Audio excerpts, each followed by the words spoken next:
What is up, guys? So we're gonna talk about today, is Pokemon finally in this kind of slowdown phase that I would like to honestly call the golden era for buying Pokemon cards. And here's why. So first off, right now people are settling down. People are getting 4% on their accounts. The rates have jumped up a lot, so your money sitting is actually doing some work for you right now. And honestly, I think people are buying stuff just as much, but I also think people are equally selling a lot of their collection. I think that the COVID boom, the pandemic was really the Pokemon boom at the same time. And while I'm gonna enjoy seeing what comes up in the next couple months, in the next couple years, it's either one of two things. Either the product is dried out right now, it's like dried out, and that's why we're not seeing a lot of stuff, or people are waiting and they're just watching. We're all watching. We're all waiting for the market to see what happens. Are there going to be a bunch of cards dumped on the market soon? Are people just going to want to get their money and get out? Are people going to be raising families and trying to consolidate things? Are people, addicted and driving themselves into debt? I've done that several times. I'm pretty open about it on the channel. And I've gotten past it several times. I know this week I got some crystal cards and I got a gold star Groudon. That'll be on the way. And I'm excited about that. But, I'm going to use my card. I'm going to get 2% back on that money. I've actually got a fat chunk of change that I haven't been given from my rewards. But anyways, it's just easier to just put it on the card, not worry about it. I get my rewards, it builds up your credit, whatever. But I've been there. The point is to say that I've been there, I've done that. I make pretty decent money running a bar, so I feel like it's never really that much pressure. But I imagine, this is not an assumption about everybody else. This is just me saying how I operate, how I spend my money, how I collect Pokemon cards at an alarming, impulsive rate. And, just kind of making, a call that maybe that's potentially happening to other people. Anyways, people driving themselves into debt, then they're selling off their stuff to try and get some of their money back, maybe even taking a loss but getting back out of debt.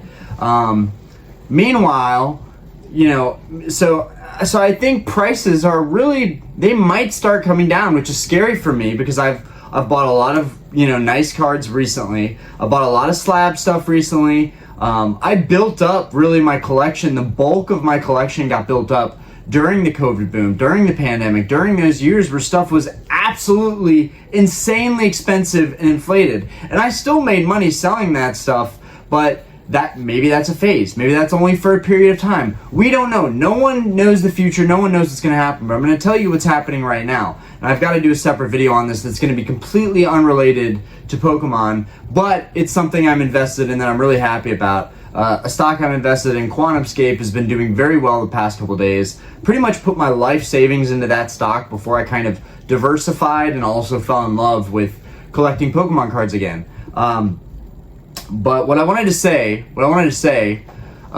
before I go off on tangents about QS is that the market is also taking off. If you're looking at the NASDAQ, if you're looking at S&P, the market is also taking off, which means there's potentially a lot more room for growth parking your money in the stock market again than having it in Pokemon cards. Now, there are no ulterior motives here. I can be honest about that. But I do want to say that I myself am thinking of, maybe I should stop buying as much, card stuff, maybe take a step back, stop my auctions. And I'm doing auctions. So this actually could affect me too, because I'm telling people maybe you want to take a break, take a breather, not to hurt my own business, but at the same time, the point is to be transparent on the channel and be honest about what I think is going to happen.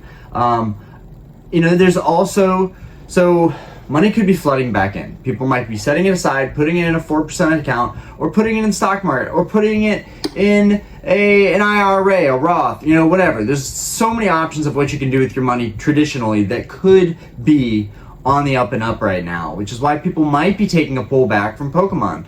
We were all stuck in our house for 2 or 3 years, and while there were channels that were already really big, some of us got bigger quickly because of the pandemic, because of COVID, because people being stuck in their house, kind of forming relationships with YouTubers and, you know, watching their stuff and subscribing and becoming members, all that good stuff.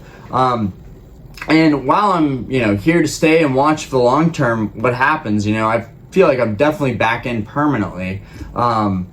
I think there's gonna be a lot of people that cycle in and out, and that's gonna happen no matter what yearly. But just with everything back opened up, with all the COVID stuff kind of over, nobody ever wears a mask anywhere anymore. I think that this is going to be a new time, but that also marks maybe the golden age, not the golden era, the golden age of Pokemon collecting.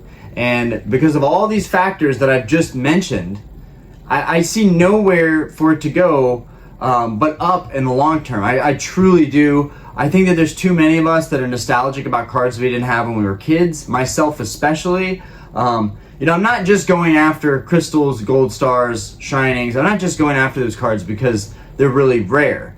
They are really rare. With some of them, I really, really like the artwork too. The rarity is just a nice plus. I love the Regis. I love the Eevee evolutions, even though the Flareon, Jolteon, and Vaporeon might not be the most popular. I love those so much. The Latios, the Latias, it's all in those 3 generations that I loved so much. That's where all those gold stars are pretty much from. And I was most prevalent in playing, you know, the old games and playing the card game with my friends. I was most prevalent in doing that pretty much around, you know, those gold star card eras. I had never seen one as a kid. Maybe once. Maybe I saw one once as a kid, like in a shop, or like trading with friends.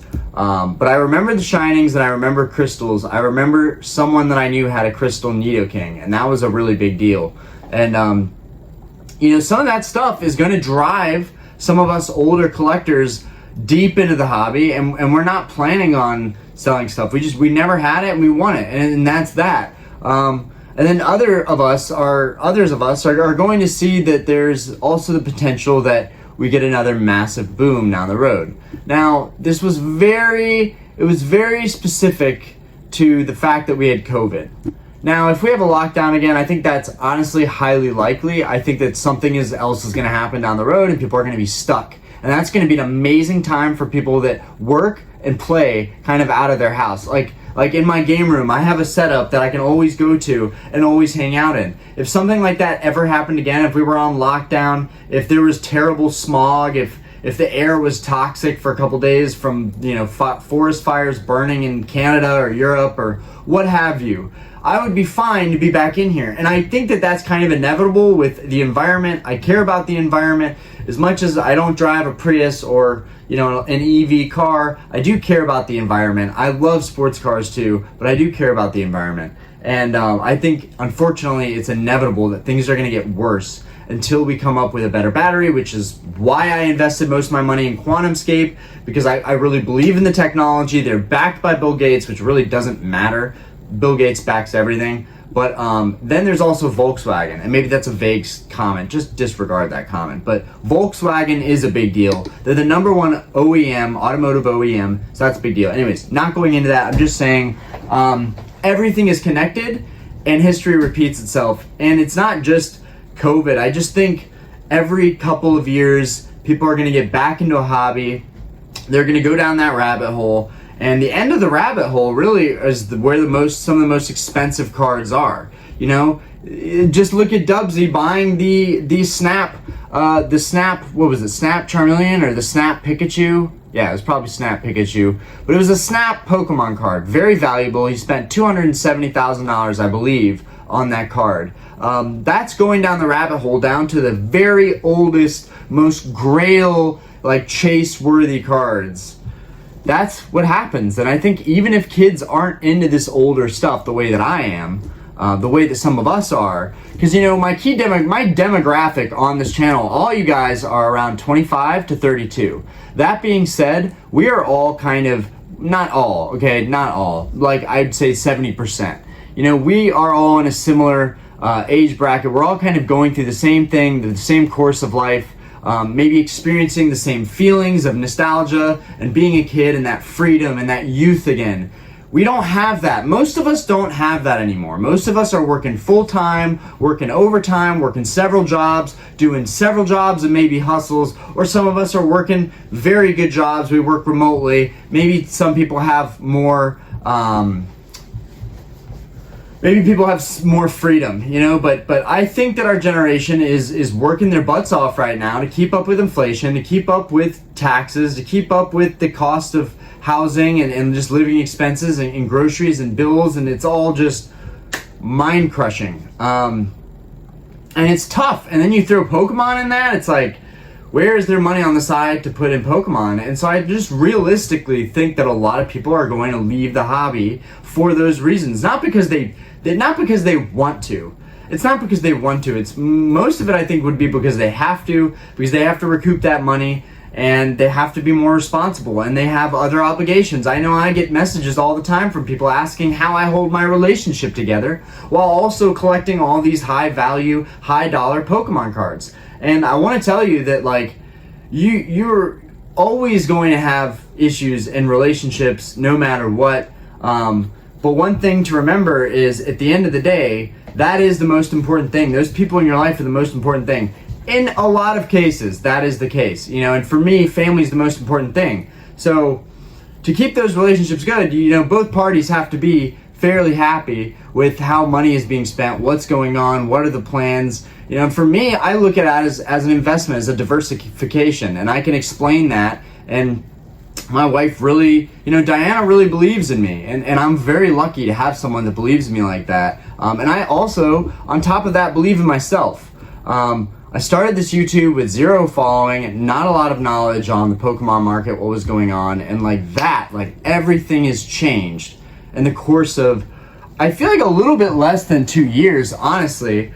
And thank you guys so much. We're like 3 subscribers away, I think, from 2,000 subscribers, which I'm gonna do a separate video on that. I have no idea what I'm gonna do, but I need to open up some product or do something fun, because that's a huge deal for me. Like, 2,000 subscribers, like, oh my gosh, like, my mind is blown thinking about that. I'm very, very lucky to have all of you guys and have you guys tune in. But yeah, these are just my honest thoughts. These are gut feelings. This is not that analytical. I'm not like looking at pops and numbers and sales. I don't have time to look through all that and make spreadsheets, but I'm just telling you guys what my opinions are, what I think is probably going to happen. I think it's going to be a great time for people to be collecting those Grail cards. I think people are going to be wanting to get liquid. You're going to see people getting out. And I'm also going to have another side of things when I go to Collecticon here in Charlotte in a little bit. When that happens, I'll be able to see what Grails are here, what Gold Stars are here, what Crystals are here, what Shining cards are here. You know, are we going to see those prices much lower than the eBay listing prices? Or other, website, other auction house prices, or are we going to see them kind of in line and maybe even a little bit higher because there's going to be a frenzy of people there? Collecticon is going to tell me a lot. I do think there are going to be a ton of people at Collecticon. And I might just get lucky. I might find some of the cards that I'm looking for. Mainly right now, I really want the Pikachu Gold Star, and I shouldn't be saying that because I don't want other people looking at that card. I really, really want that card. I don't want there to be fierce competition for it. I think at this point, 2,300 I feel like is a fair price to pay because of what it recently sold for. But another one just sold for like 3,000. So I don't know. And then my buddy just got one for 2.1. So 2,100 for a Gold Star Pikachu, guys. You can get a Gold Star Pikachu for 2,100 bucks. Like, that feels almost like it's an absolute steal. And I don't know. Prices have come up a ton, so everything is relative. But if I go to this convention and it's even cheaper than that to get a Gold Star Pikachu, if someone has one in a 9 that they will sell to me for less than 2,100, I will certainly at that point be somewhat convinced that the market is cooling down a little bit. Because even the Gold Star Rayquaza, I feel like, was going for an absolute premium. I feel like that was a $10,000 card in the middle of COVID. I don't know that for certain, but I feel like I saw listings for that card that were going crazy. And that's another card that I really want to find at this convention. But I just think it's going to be a golden age for people to collect because of all of these factors. And those of us that are staying in it and sticking with it, I think we're going to be rewarded. I think there's still a lot of value to be had in continuing to collect Pokemon, despite the fact that everything is opened back up. Summer is here, it's beautiful, you're going to the beach, you're going to the pool, and you can, of course, collect Pokemon cards and do all that stuff, right? But you can live life too. And that's something that really needs to be talked about. You know, if you're inside like I am, so much of the time lately, I've spent collecting Pokemon has been amazing, but I've spent more time inside and on my phone than I have my entire lifetime. Like, I have put so much energy into looking for cards and trying to find stuff. And I've made like addiction-based videos before too. I feel like I'm one of the first people to do that on YouTube. But I digress. That transparency is what's gotten me ahead on this channel. And I feel like as long as I can do that every once in a while, just take time out to make a semi-short video. You know, all my videos end up going 30-40 minutes, but I really set out to make like a 5-10 minute video. Of course, that never happens. But anyways, guys, thank you for watching my stuff. Watch the market. Just watch sales. Watch a card that you're looking for. I think in the next couple months you could get a really good deal on it. I do think money is going to be flowing out into the stock market. I think that one of the reasons I got into Pokemon was because it was a nice way to diversify and have something that would kind of hold value pretty well. And it just helped that also it was booming in popularity at that time. Pokemon was just becoming such a big thing while I was collecting and buying all my stuff. I found it very equally easy to get rid of it if I really wanted to. But for the most part, I have a bunch of cheap auctions. I have some decent cards up there, but you really don't see me selling any of my like grail cards or nice cards. I'm really not really ready to liquidate that stuff, but I am watching the market, and I'm watching both Pokemon and the stock market, and I'm kind of just trying to see what happens overall, you know, see what the economy's like, see what's happening with inflation, and see if things cool down even more. Because if things cool down even more, Pokemon gets cheaper. It's just a waiting game to get the cards that you really want. And I think we are going to have a chance to do that here. I think it's a really exciting time for Pokemon, because I think Pokemon is going to kind of, the hype is going to kind of die down for Pokemon.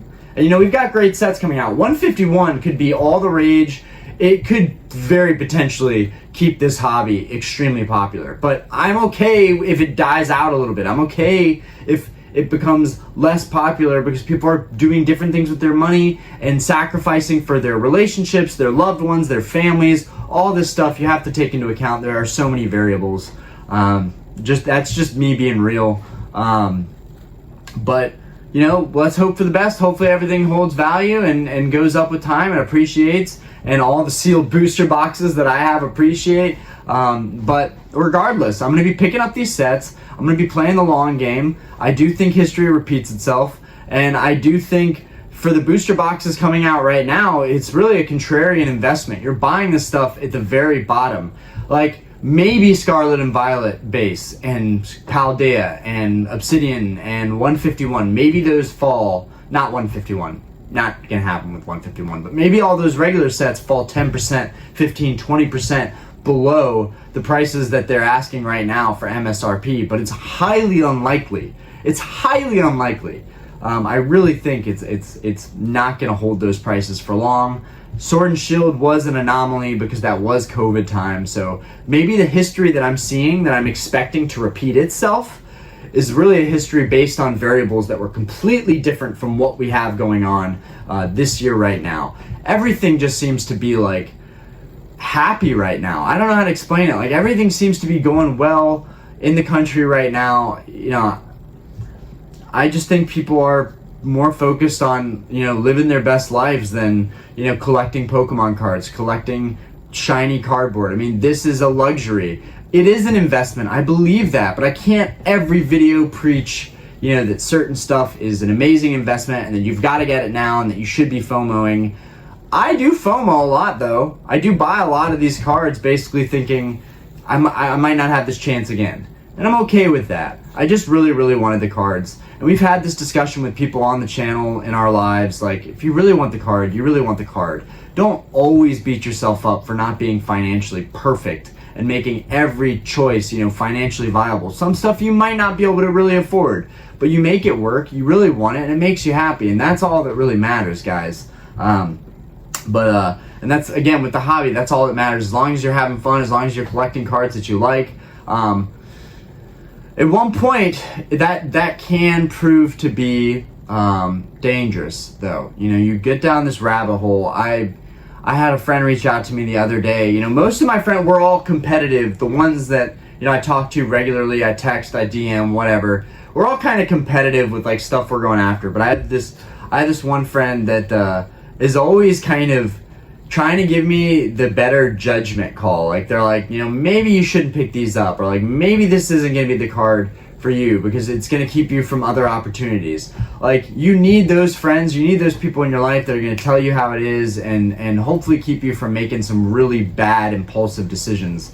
And that's what I try and spread to you guys also. Like, only you know what, you know, is best. You know, I don't know your finances. I don't know your life situation. Only you can kind of figure out what's going to work best for you, what the strategy is that you can work by. But I think that this time right now is the golden age for Pokemon collecting. I think it's very interesting to be a part of the hobby now after such a big boom, to watch what happens in the next couple years and see if like it just, like, I'm not saying it's the golden age because everything is going to crash. Like, don't misunderstand this video for me saying that, okay? What I am simply saying is that things might be stagnant for a little bit, and you might catch some good dips every here and there because someone's going to be willing to take an L on something. Instead of paying $2,100 for that Gold Star Pikachu I want, I end up paying 10%, 20% less and get that card for $1,800. Like, you never know what's going to happen, especially when cash is still king and people will sell a Pokemon card. They really love when they see that stack of cash. That's me just being real. We've got bills, we've got things to pay for, we've got, you know, you got to save your money. Right now you can get interest on that money. You can invest it in the stock market and really make a killing. There are, and that sounds bad, invest in the stock market and really make a killing, but like, if you are like me, if you put your life savings into a market and invest in a traditional investment, something that, and investing in a SPAC stock is not a traditional great investment, or a growth stock, it's very risky, but I'm young. If I'm gonna take those risks, I'm gonna do them while I'm young, and I can take less risks when I get older. But the amount of growth I could potentially get from investing or continuing to invest in the stock that I'm already invested in way outperforms Pokemon. It way outperforms any money market account, any Roth IRA. And granted, I have been losing money on that stock for about 2 years now, but in the past 3 months, the stock that I've invested in, QuantumScape, has gone up about 80%, almost 100% in the past 3 months. It was a $5 stock. It was really hit hard a couple months ago, and at that point, I was like, I think this is it. Like I made a bad call on this stock, and at some point I'm gonna have to rationalize holding on to this for another year or two, or, you know, knowing when to take a loss. But to my absolute surprise, in such a short period of time, it just kept going up, and I kept thinking, oh, it'll dip, I'll have a chance to buy some more before it really takes off. But yeah, QuantumScape's an amazing company. I'm gonna do a separate video on that, but I just wanted to say, guys, like, there's so many opportunities out there. If it's just a hobby, great, you know, but you still have to make it sustainable. It still costs a lot of money to collect cards. You have to set a budget aside. You have to realistically look at how much money you're pulling in per week, how much you can spend on these cards. And that's hard for all of us, you know. We're all going to have different justifications for why we need this card. And I'm not going to see one of these again. And it's such a good deal. They're giving me a good price on it. Even though there's probably, like my dad says, always another deal. There's always another deal out there. Orion, you don't have to buy this card now. There's always another deal out there. I want you to just wait. My dad says that regularly. He says it so often that I kind of disregard it. But he's right. In a lot of respects, he's right. Anyways, I've already had you guys too long on here. It's a good time to buy Pokemon cards. It's an interesting time to be in the hobby. We're going to watch, see what happens, see if cards continue to kind of rise in value, or if there's going to be like a plateau effect, or if maybe even stuff goes down a little bit, just stagnates a little bit. This is not a negative video. This is really a positive video for everybody that really wants to collect this stuff and get a decent deal on it. It's not, you know, there's been so many flippers, buyers, sellers coming in this market, myself included. I am guilty of that because I do that on eBay. But my point is, there's so many people like that coming into the hobby that there's going to be more competition. Prices are going to go up. You're going to see an increase just by the people that want to make it a lifestyle and want to make it sustainable, myself included. So it's hard to say that the market's going anywhere but up, because people like me that are going to be doing this the rest of their life now, arguably. Anyways, and making content, making YouTube videos has given me such joy. I have such pleasure making these now, especially once you get to a point where you know every video, a couple hundred people are going to see your content. A couple hundred people are going to get to enjoy and listen in on what you have to say. That's an amazing thing, amazing point for me to be at. Thank you guys so much for supporting me, supporting the channel, having my back, coming out to the live streams, even when I do them on a dime, unnoticed, as a total surprise. I'm just doing my best here to put content out there and to keep things going. Anyways, guys, peace out. Have a good one. Let me know what you think in the comments. Do you think that we could be in a golden age of buying Pokemon cards right now? Could the prices be a little bit stagnant, or am I just crazy talking right now? Peace, guys.